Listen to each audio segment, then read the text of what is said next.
VOA 60-তে স্বাগত জানাচ্ছি আমি তাহিরা কিবরিয়া। সংক্ষেপে আমেরিকার কিছু খবর। যুক্তরাষ্ট্রের প্রেসিডেন্ট ডোনাল্ড ট্রাম্পের শুক্রবার নর্থ ক্যারোলাইনার পশ্চিমাঞ্চল ও লস অ্যাঞ্জেলেসের দুর্যোগ কবলিত এলাকা পরিদর্শনে যাবার কথা রয়েছে।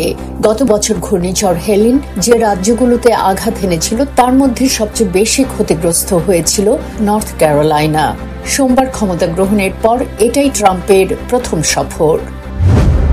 প্রেসিডেন্ট ট্রাম্প বৃহস্পতিবার বিশ্বব্যাপী ব্যবসায়ীদের যুক্তরাষ্ট্রে তাদের পণ্য উৎপাদন করার আহ্বান জানিয়েছেন এবং তাদের জন্য শুল্ক কম রাখার প্রতিশ্রুতি দিয়েছেন। তবে তিনি সতর্ক করে দেন, তারা যদি যুক্তরাষ্ট্রে পণ্য উৎপাদন না করে অন্য কোথাও করে সেক্ষেত্রে তাদের পণ্য রপ্তানির জন্য শুল্ক দিতে হবে।